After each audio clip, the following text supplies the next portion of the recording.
One of the best skills that I've ever learned is delaying gratification. And I learned it through sports when I was really, really young. It teaches you not to settle, not to just give in to the short-term reward and to keep working and to keep pushing yourself for something greater. You could celebrate, a touchdown or a home run or a win, but you always knew that there was another game. There was maybe a playoff game or maybe there was a championship game, but there was always something more to build to. And then today, you can relate it to your health or to your business. But the thing about delaying gratification when it comes to your health is maybe you committed to eating well for 30 straight days. And delaying gratification would be, well, I'm just going to keep this a lifestyle and I don't necessarily need to quote celebrate anything. I'm just going to take my wins and keep it going. I want to see how far I can actually go and not really worry about the number itself. But that's delaying gratification. The opposite of that would be I stayed on my eating for 30 straight days. I'm going to go have a cake or I'm going to go I'm going to go out and celebrate and get drunk and eat all this garbage food. When you do that without putting in a lot of time, it's so incredibly hard to keep building momentum. You do this, say we're still talking about the eating thing. You do this for a month. And really a month in terms of your entire life, it's not that long. It's not that long because if you're trying to change your physique, you're trying to change your lifestyle, it's going to take a whole heck of a lot longer than 30 days. So we need to look at this as more of like a long-term thing. And I think of it like a bank account. So if you just open a bank account and you put $1,000 in there, say that you keep putting money in there every day and you don't pull any out. If you just kind of forget about it and you just keep putting it in, later on you can take some money out and it's not going to be that much of a hit towards what you have saved. But if you put that $1,000 in and at the end of, the month you take out three, four, $500, it's a much larger hit to what you're trying to do. It's going to take a while to get back to that baseline of the $1,000. You do this for 3, 4, 5 years, you could take that three, four, $500 out, and it's not even going to make a dent in what you've been doing. And the same thing happens with delaying gratification. Maybe the most invaluable skill that one of the most invaluable skills that you can learn. Anyway, something I was thinking about, wanted to share it.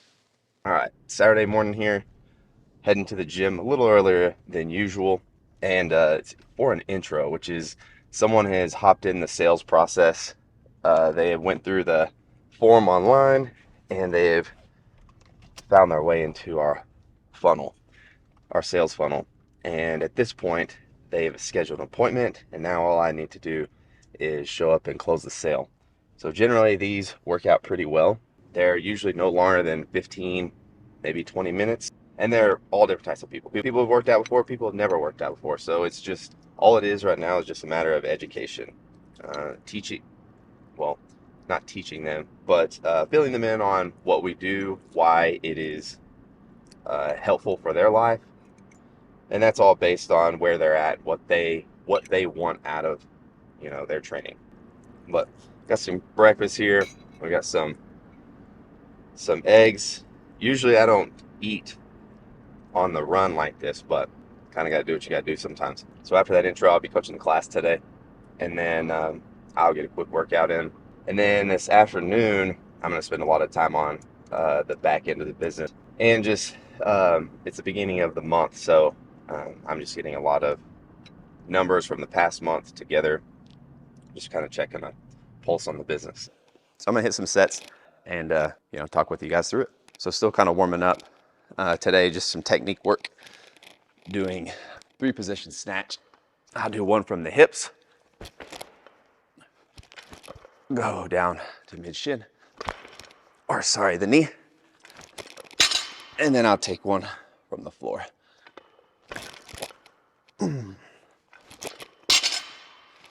It's not feeling too bad. Usually when I haven't snatched in a while,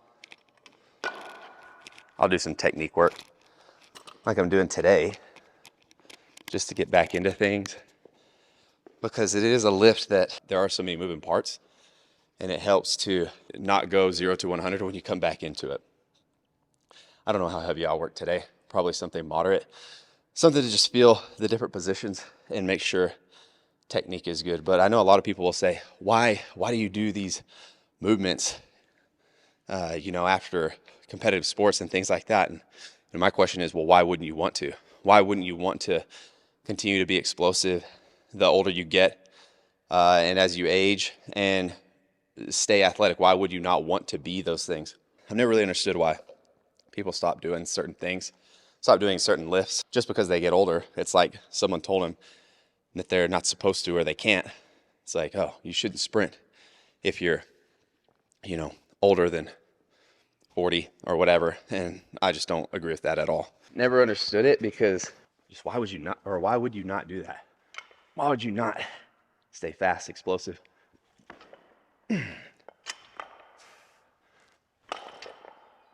Now, of course, maybe you want to dial back the weight or the intensity.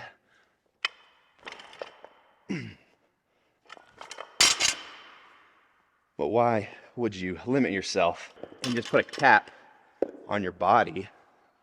Because if you're not going through certain ranges of motion, you're going to end up compromised if you ever get put into a position where you have to use that range of motion.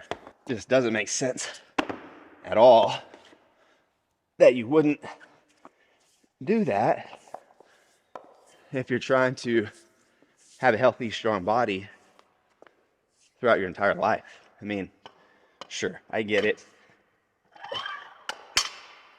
If you've had a major injury or something that stops you from doing those things, something that stops you from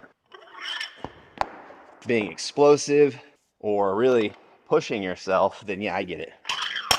Because you don't want to jeopardize your joints or, anything that can cause long-term damage. But if you don't have anything wrong with you and you want to be as capable as possible as you get older, why wouldn't you? Why would you not do these things? Long-winded answer of why do you do these movements still as you get older and you're out of sports? Feeling pretty good today so far. I'm still pretty light, but overall feels pretty snappy, especially not for not doing it for about a month. I've been out of this for a little bit.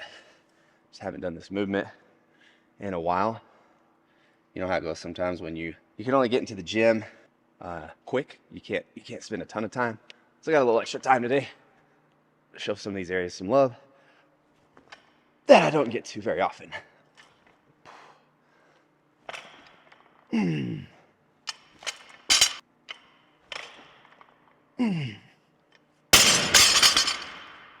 People also freak out about dropping weights. They're bumper plates, guys. They're literally made to drop. They're made to be dropped. You can set them down, but in the Olympic Games, these are the same bumper plates that they use. They're made to be dropped. It's like, you ever hear, a lot of baseball players, they love that sound of a wood bat hitting a baseball. Like, one of those sounds that you just love, maybe nostalgia. Same thing with like the swish of a net in basketball. Same thing for weightlifting. You hear that pop of these plates, these composite plates. It has such a smooth sound to it. It's very much similar to like the sound of a baseball bat, wooden baseball bat on a baseball. I just really like that sound. I like it, but I'm also weird, so I don't use chalk as excessively as I used to. A, because I don't compete like I used to. But B, I don't really lift as heavy as I used to. Heavy for me is about maybe 80% of what I used to do when I competed. So this is heavy enough. Especially today, this is much lighter than 80%. But again, just working technique, trying to move fast, trying to move precise. So sometimes heavy is subjective.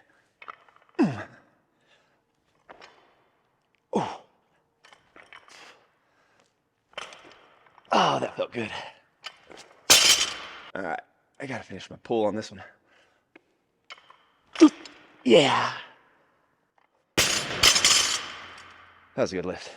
Anyway, just wanted to change it up a little bit. talk to you guys out of the element a little bit, do something that I normally do, lifting and working out, and give you guys like a behind the scenes look at kind of what I do for training. This is just a sample, but if you guys want to know more about like what I do for training, what styles of workouts that I do, I'm happy to show more of that. Just leave in the comments, but I'll talk to you guys later.